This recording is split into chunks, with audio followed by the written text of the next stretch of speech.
আজকে আপনাদের সঙ্গে আমি ব্যঞ্জন সন্ধির একটি সূত্র আলোচনা করব।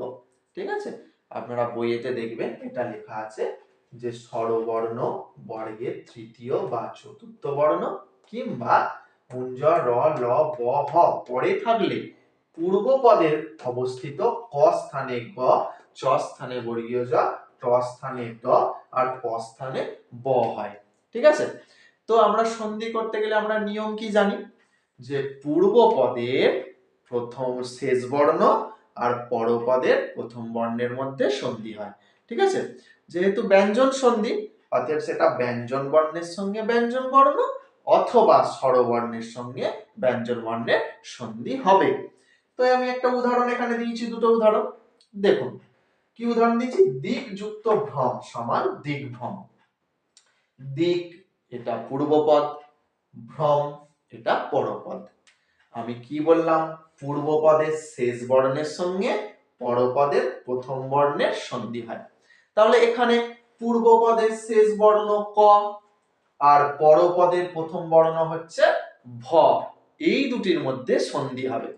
ঠিক আছে, এবার দেখুন ভ্রম এটা তো পরপদ, আমাদের এখানে কি বলা আছে যে স্বরবর্ণ বা বর্গের তৃতীয় বা চতুর্থ বর্ণ কিংবা উঞ্জ র ল ব হ পরে থাকলে, এখানে কি আছে? পরপদে ভ আছে, ভ মানে হচ্ছে বর্গের চতুর্থ বর্ণ।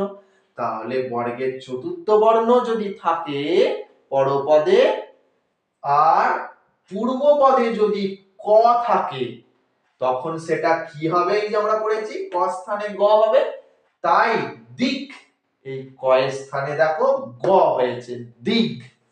যদি ক না থেকে এখানটায় চ থাকতো তাহলে এখানটায় কি হতো বলুন তো?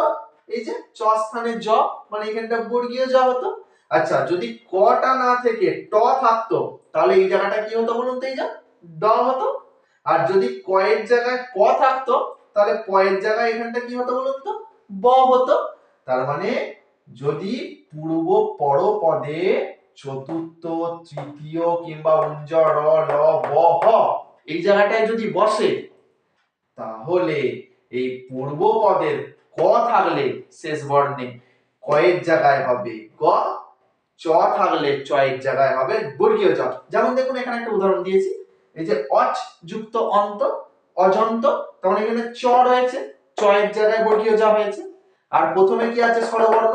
এই যে বলেছি স্বরবর্ণ, যদি স্বরবর্ণ থাকে তাই না, তাহলে স্বরবর্ণ রয়েছে বলে আর এখানে চ আছে বলে এই জায়গাটায় বর্গীয় জ হয়েছে। ঠিক আছে।